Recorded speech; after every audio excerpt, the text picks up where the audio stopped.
think I need a breather. I'll be back.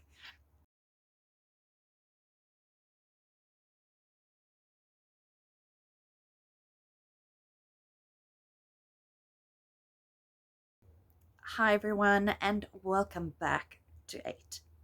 If you're new here, a huge welcome to you, and I do hope that you will stick by and watch a few more videos.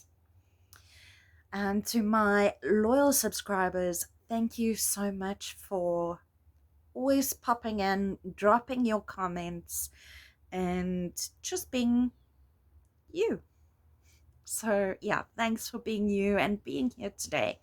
Today's subject, yeah, it's a tough subject that we tend to struggle with, and that's grief. And when it comes to somebody who's lost a pet, we tend to struggle a little bit more. Now, why is that? Well, we always start off with that unconditional love that you can get nowhere else but from a pet. But another thing is something I'll discuss in the video, so please do stick around.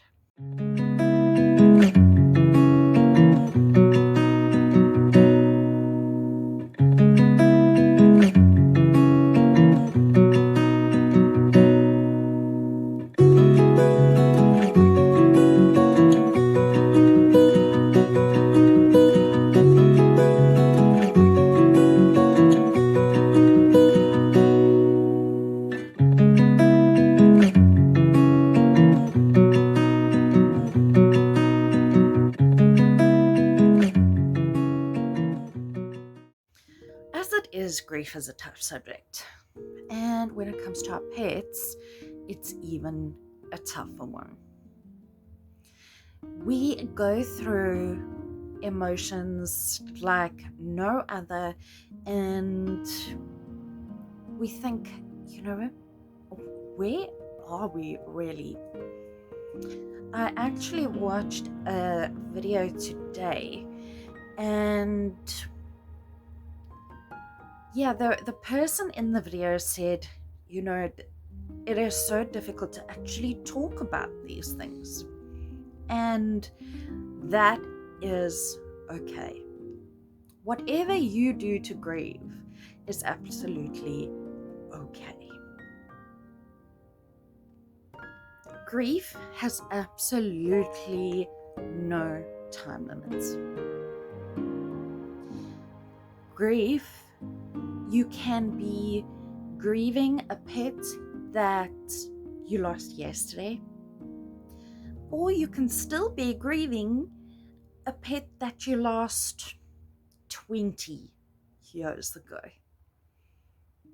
And I can tell you that's a fact because I've been through it.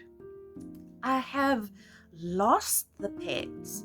My first daughter, as I call her, over 20 years ago, and I still grieve her today.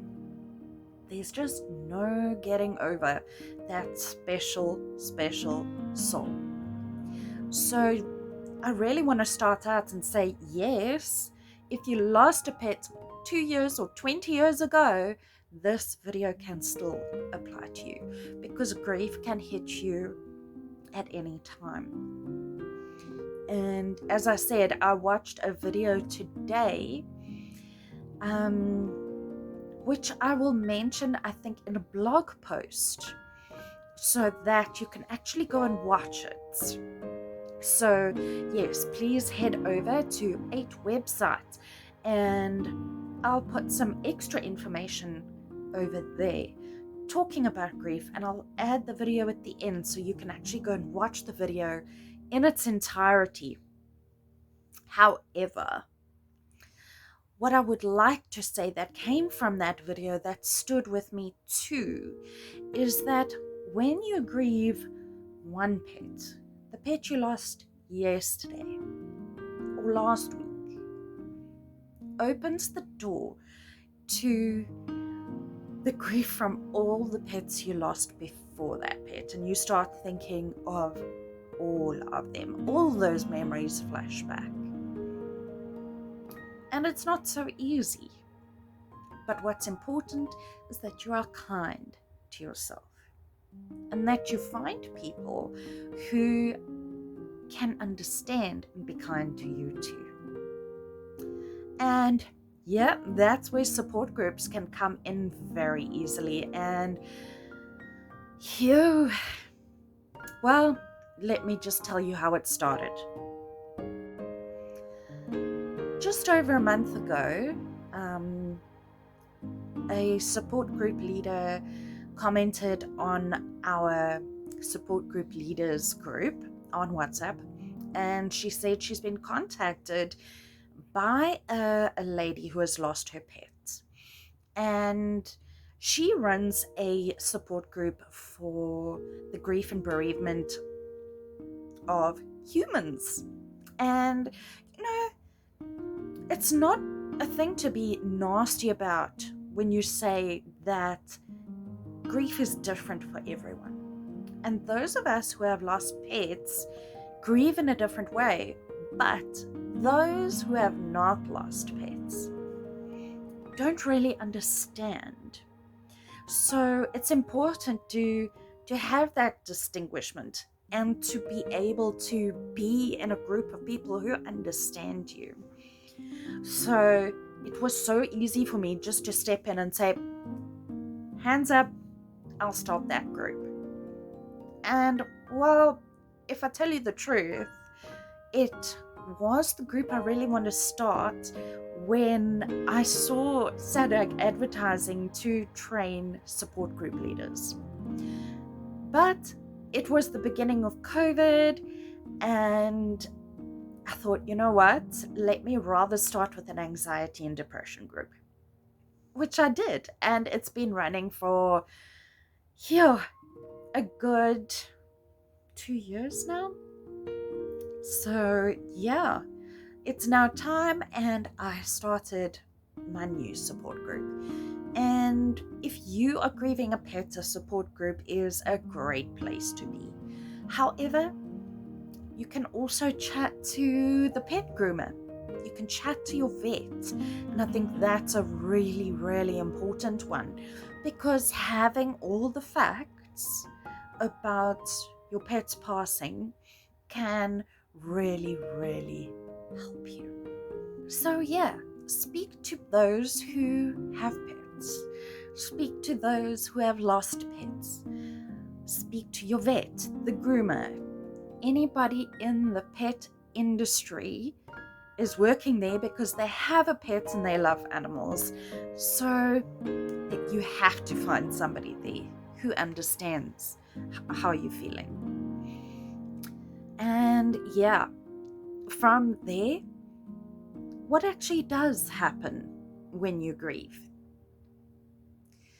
An amazing lady, Elizabeth Kubler-Ross, actually wrote about the stages of grief. And these stages can be applied to pets as well as humans. And yeah, that's what I think she was really writing about. But you can amend these stages for your pets. The first one is denial and isolation. You don't really want to accept that loss.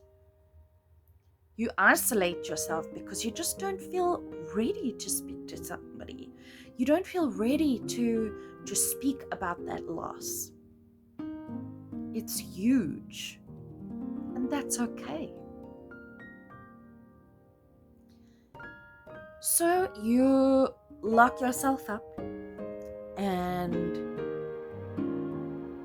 maybe you come to terms with those feelings, maybe you don't. Maybe you just need a kind ear to hear how you're feeling. Maybe you're just not ready to talk and you just want somebody to say something kind to you. But you're denying it, and you just feel that weight is on your shoulders. Denial usually comes in the first wave of pain. After denial, can come anger. Although I must point out that these stages of grief can come out in any specific order. It completely depends on you and your life experiences, how you handle things, what was ingrained in you. And yeah, it's important to know that these facts, that these points of grief do exist, and it's important to know that each stage is as important as the other, and it doesn't matter how long you actually stay in different stages. However, I must say that was weird. Maybe a little visitor. Who knows? Yes, I do believe we get visited by our past pets. And I was thinking of 2 of them right now. And that could have been Diego, because he loved the cupboard. He used to actually sit on one of the shelves, so it could have been him. Here. Anyways, back to what I was saying.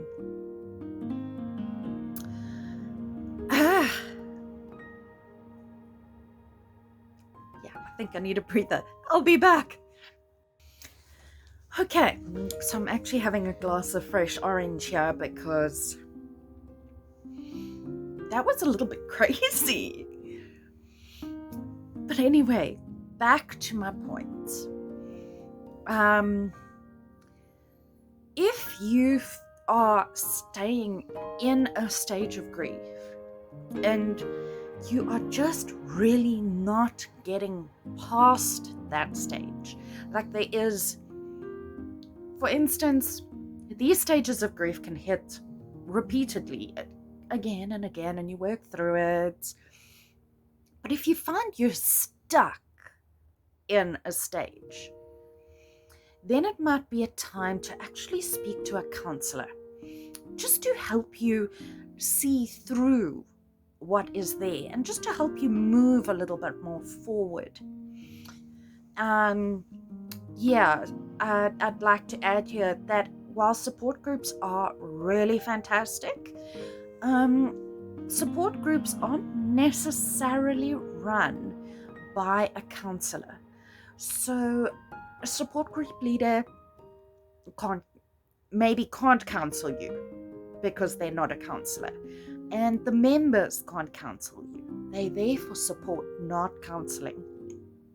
So please do take that into consideration. When denial and isolation start to wear off, the friend anger steps in.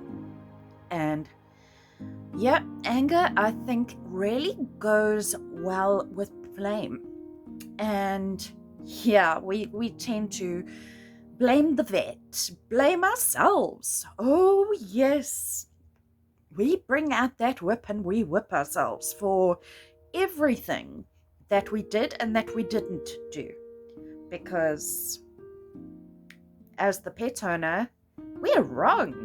And everybody out there, gosh, there are trolls out there that will turn around and say to you, yes, you left that gate open and your dog got run over. It's your fault. And that thought will sit in your head,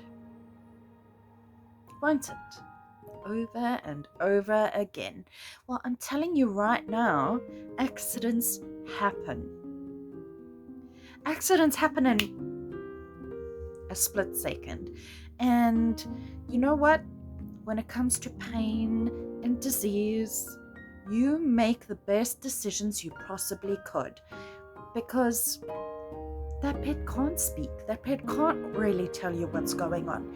You've got to listen to other opinions and the vet's opinion. And you know, the vet can see this and this and this and this, but the pet can't turn around to the vet and say, oh, my tummy is aching and this. They can't. So try and be easy on yourself. Yes, it's a stage we have to go through, But please try and be easy on yourself, and please speak to somebody about it, because they can see the light. They can be the fly on the wall. They can turn around and say to you, you know what? Here, you are overreacting. Don't beat yourself up. I always say to people that when it comes to your pet, especially with euthanasia, but also when they died maybe at home, go to your vet and say to your vet, what are the facts? Because having the facts is so important. It can help you through that anger. It can help you through the what ifs. It can help you through so many stages just by having the facts. And just like I said, there come the if onlys. If only I went to the vet sooner. If only I did this. If only I knew more. If only the what ifs. What if this happened? What if? What if he was in more pain? And that's okay that you go through that. It's okay that you are thinking those things. Don't think that you are going nuts because you are thinking those things. You're not. It's okay. It's a normal part of the brain's way of coping with that experience. Death can absolutely trigger depression. We feel sadness when we lose someone. We feel sadness when we lose a pet. But when it goes over too much, we go into a state of depression.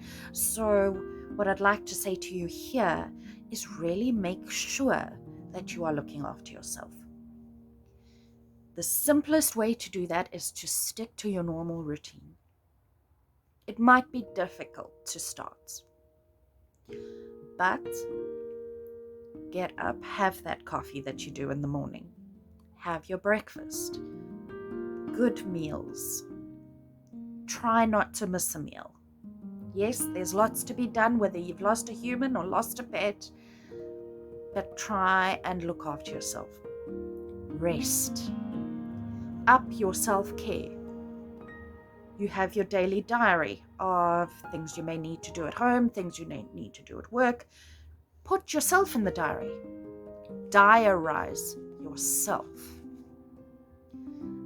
Give yourself time to mourn and to grieve. And I'll speak about things you can do in maybe another video. But yes, give yourself time, because depression will see you wanting to stay in bed and not wanting to get out of your pajamas.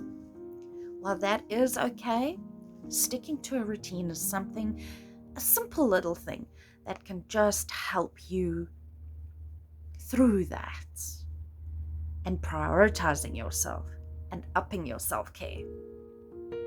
And speaking about self-care, my other channel is purely focused around mental health and self-care. It's called Pause for Self-Care. Do head over there if you need any self-care tips. And the last stage, acceptance. It's kind of a crazy thought. I mean, do we really accept the loss of our pets? It's so difficult because as pet owners, we don't always get the closure that others get.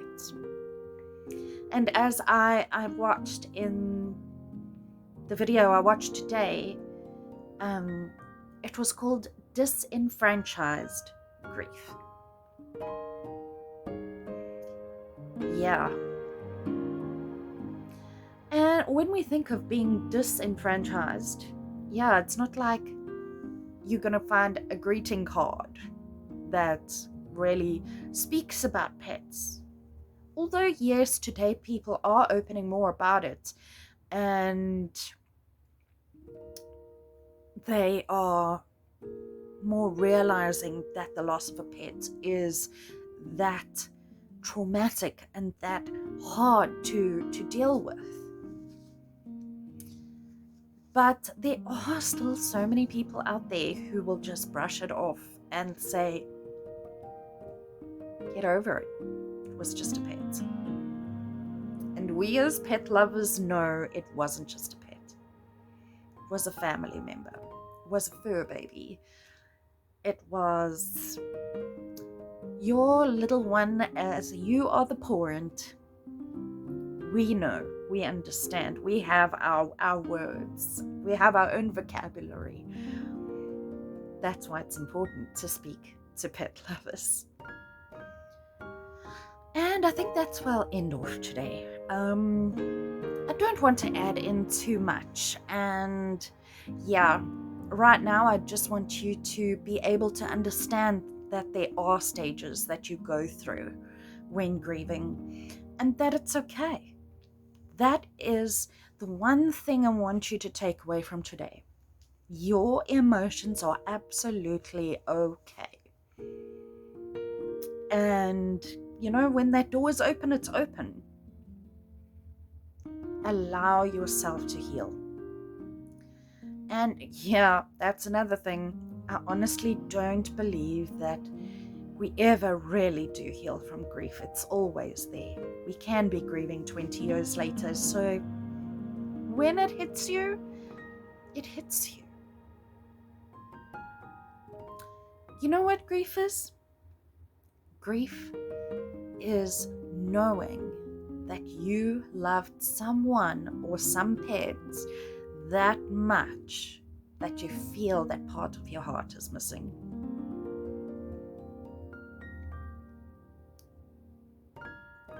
So yeah, sending you so much love because I hear you. Comment below if you have lost a pet. Head over to my socials and share a pic if you'd like to. I'd love to see that gorgeous ball of fluff. Of course, I'm a pet lover. What else? Until next time, let me know if you'd like to hear more about pet loss, or ask me to send you my ebook. I have got an ebook completely about the subject and with tips and advice to help you. If you'd like to join a support group, please do let me know. If you are in SA, I do have my support group through SADAG. It is a grief and bereavement support group for those who have lost pets. You can call SADAG at any time, 24 hours a day on their support group lines, on their call lines, and I'll put that in the description box. You can speak immediately to a counsellor, and if you know me and you would like to speak to a counsellor, I can always forward your name to a counsellor so that they can help you through it. I am not a counsellor, but I'm just sharing my research with you. So and that's how I'll end off. And remember that pets are family and we love them. So I'm sending you love too. Till next time.